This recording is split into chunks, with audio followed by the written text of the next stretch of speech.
Halo Sobat Fakta, Bang Pin ketemu lagi dengan Bang Pin yang terus mengabarkan fakta viral seputar selebritas tanah air yang terus saja bikin berita, dan dengan berita mereka tetap eksis di ranah media.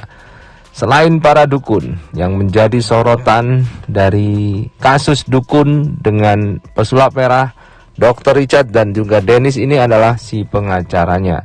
Si pengacara kontroversial Firdaus Owiwobo. Firdaus Owiwobo ini mengaku cucu sultan. Dia mengaku cucu sultan dari daerah NTB. Dan juga dia mengaku keturunan dari seseorang yang menikah dengan jin.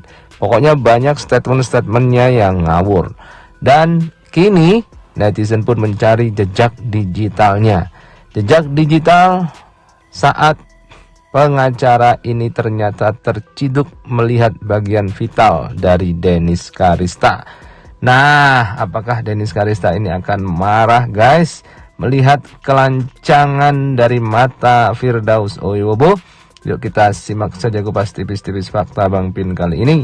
Like, subscribe, and komennya ditunggu, dan jangan lupa selalu ada doa dalam setiap lentikan jarimu.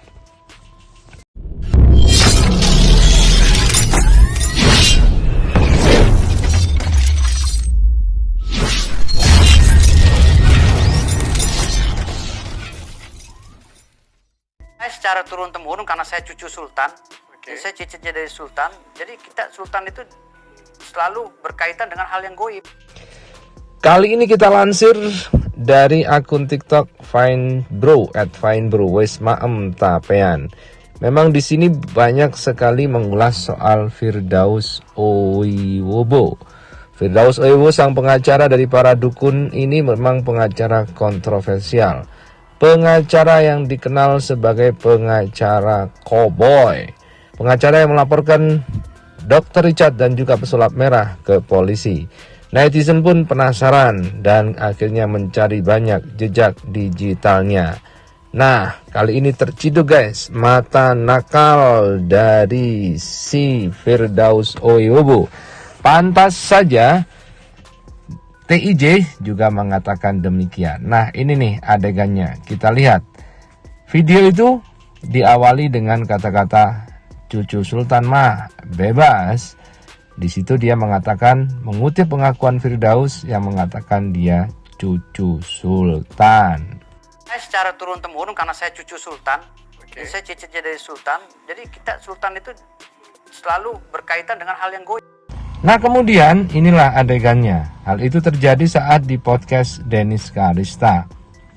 Di situ dia memegang handphonenya. Seakan mau merekam. Kemudian tiba-tiba handphone itu diarahkan ke, nah ini lihat, matanya menangkap dulu bagian vital dari Dennis. Nakal banget nih bang, ente kadang-kadang bang. Nakal banget ya. Kemudian terus kita lihat. Nah, dia melihat kamera dan arah kameranya handphone boba itu mengarah pas di bagian vital dari Dennis Karista. Ini dia adegannya guys. Nah, kita lihat arah kameranya. Kenapa kok tiba-tiba diarahkan ke sana dan ke bagian bawah, dan di situ akhirnya juga diberikan tanda, nah, dipanah asmara oleh Firdaus Owiwobo. Di sini terciduklah bagaimana sebenarnya pikiran kotor dari Firdaus Owiwobo ini, bahwa dia suka bawa-bawa agama, suka sumpah-sumpah demi Tuhan. Tetapi ternyata di depan kamera ditonton jutaan orang. Karena Dennis Karista ini YouTube-nya mempunyai banyak subscriber. Tapi akhirnya terciduklah. Kita ulangi lagi. Kita lihat lagi. Nah, awalnya kameranya di sini. Kemudian kameranya bergerak ke arah yang tidak diduga-duga. Dan inilah panah asmara si Firdaus Owiwobo yang terciduk rame-rame. Kita tunggu saja respon dari Dennis jika video ini sampai ke Dennis Karista.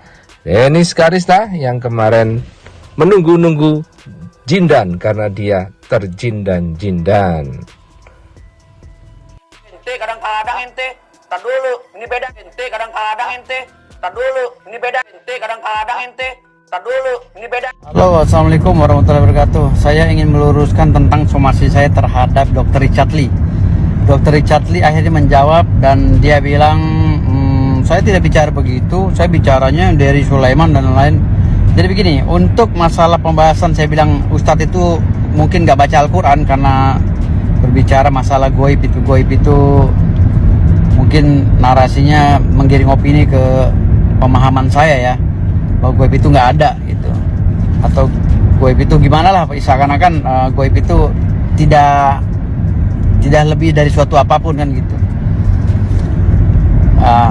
Itu satu, saya sudah luruskan bahwa memang setelah saya tahu ternyata Ustadz dari Sulaiman, dan saya akhirnya ya udah, karena memang beliau Ustadz beneran dan saya nggak tahu kapasitas beliau sebagai apa di podcastnya si Dr. Richard Lee. Pada saat itu kan saya bingung, kok bisa masuk dari Sulaiman masalah pesulap merah gitu, dan saya baru tahu hari itu, oh ternyata pesulap merah dia lagi ada statement untuk pesulap merah ada Ustadz dari Sulaiman. Ya udah, saya nggak masalah. Lalu saya setelah ketemu di Dennis, saya kaget tuh, saya juga podcast dengan Dennis. Saya bilang, loh kok ini mobil siapa? Saya bilang gitu. Ustadz siapa? Jadi mereka kayak ketakutan, kayak merasa gimana gitu loh, seakan-akan menciptakan cipta kondisi ya, seakan-akan saya itu sedang kesal sama Ustadz dari Sulaiman gitu kan. Dan saya datang bersama 10 dukun itu untuk podcast di Dennis Cadel untuk menggerebek Ustadz dari Sulaiman. Padahal enggak, saya nggak tahu sama sekali, wallahi saya nggak tahu gitu loh. Dan saya sangat menghargai para asatid, para habaib ya kan.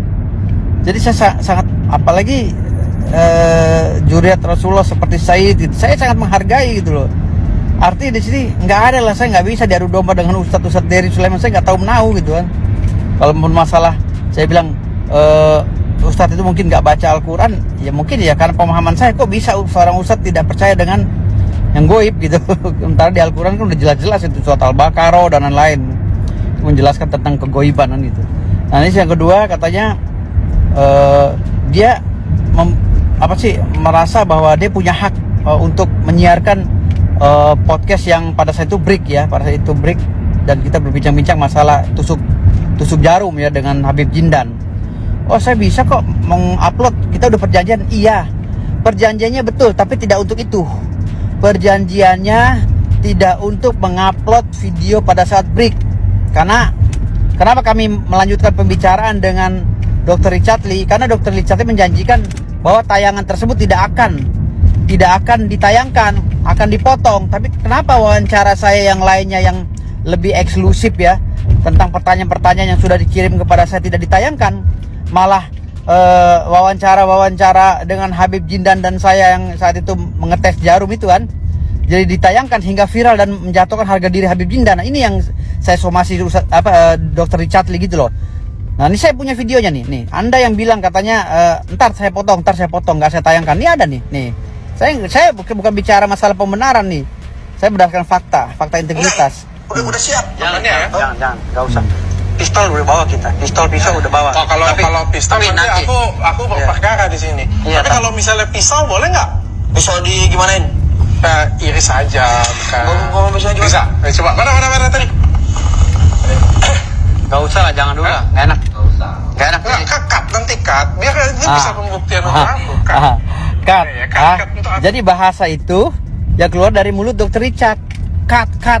Jadi itu juga tayangan itu tuh tidak mau dinaikkan sebenarnya sama si operatornya. Tapi kenapa bisa naik dan viral?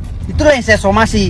Berarti Dr. Richard Lee telah sengaja dengan itikat tidak baik mempermalukan klien saya. Gitu loh, masalah suntik menyuntik itu masalah jarum apa segala. Sebenarnya itu kan tayangan yang udah kita sepakati tidak boleh dinaikkan. Itu aja sih. Jadi itu somasi saya, hati-hati Dr. Richard. Ini buktinya saya banyak gitu.